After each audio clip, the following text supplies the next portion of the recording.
વડોદરા શહેરમાં ચૂંટણીના પડઘમ બરાબરના વાગી રહ્યા છે ત્યારે વોર્ડ નંબર 8માં ભાજપના ઉમેદવારો દ્વારા ભવ્ય જનસંપર્ક યાત્રાનું આયોજન કરવામાં આવ્યું।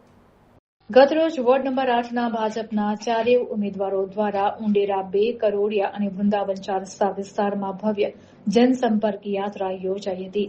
આ જનસંપર્ક યાત્રામાં ભાજપના લોકપ્રિય ઉમેદવારો કેતન રજનીકાંત પટેલ, અજય ડાભી, મીનાબા ચૌહાણ અને રીટાબેન આચાર્ય મોટી સંખ્યામાં સમર્થકો સાથે જોડાયા હતા।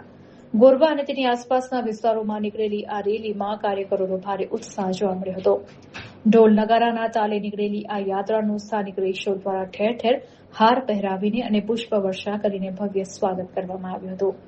જનસંપર્ક દરમિયાન ઉમેદવારોએ સ્થાનિક લોકો સાથે સીધો સંવાદ સાધ્યો હતો।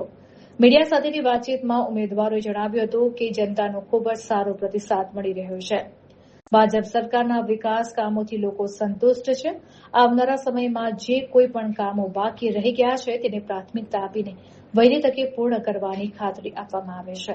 આ યાત્રામાં મહિલાઓ, યુવાનો પણ મોટી સંખ્યામાં જોડાઈને ભાજપના સમર્થનમાં સૂત્રોચ્ચાર કર્યા હતા, જેનાથી સમગ્ર વિસ્તારમાં કેસરીયો માહોલ સર્જાયો હતો।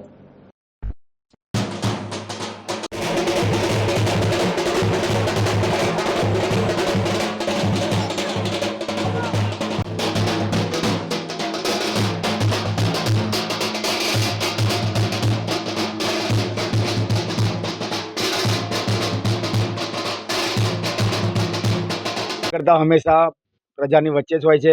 આજે અમને ભારતીય જનતા પાર્ટીના ઉમેદવાર તરીકેની જે તક મળી છે તે માટે અમે પ્રજાનો સંપર્ક કરી રહ્યા છે। આપ જોઈ રહ્યા છે કે ઉંડેરા 2માં વૃંદાવન સોસાયટી અને વિવિધ સોસાયટીઓમાં અમે આવી રહ્યા છે।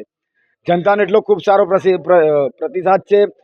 જે જનતાએ અત્યાર સુધી અમને જંગી બહુમતીથી જીતાડ્યા છે, આગળ પણ તે જનતા અમને પૂરો સાથ સહકાર આપશે તેવી અમને આશા છે। ભારત માતા કી જય, વંદે માતરમ। આજ રોજ અમે કરોડિયા ઉંડેરા 2માં વોર્ડ નંબર 8માં સમાવિષ્ટ સોસાયટીઓ ગાયત્રી, વૃંદાવન અને બીજી સોસાયટીઓ છે, અડોસ પડોશની સોસાયટીઓમાં અમારા 4 ઉમેદવાર, મારા સાથી ઉમેદવાર અજયભાઈ ડાભી, મીનાબા ચૌહાણ, રીટાબેન આચાર્ય સાથે આવ્યા છે અને જનતાનો ખૂબ આવકાર મળી રહ્યો છે।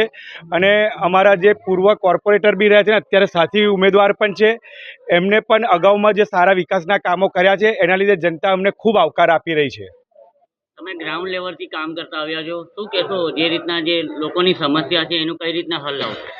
સામાજિક કાર્યકર્તા તરીકે હું છેલ્લા 10 વર્ષમાં રહેલો છું અને મેં ઘણી બધી સોસાયટીઓમાં વોર્ડ નંબર 8માં હોય કે 9માં હોય, વડોદરા શહેરમાં અલગ અલગ જગ્યાએ ઘણી બધી સોસાયટીઓમાં મેં કામ કરેલા છે અને કાર્યકર્તા તરીકે પણ મેં કામ કરેલા છે। તો એ જ મારી જે પેટર્ન છે કામ કરવાની અને એ જ મારી નીતિ છે સાચી, એ રીતે બી આવનારા 5 વર્ષમાં હું જનતાની વચ્ચે જ રહીશ અને જનતાની સાથે રહીને જ કામ કરીશ।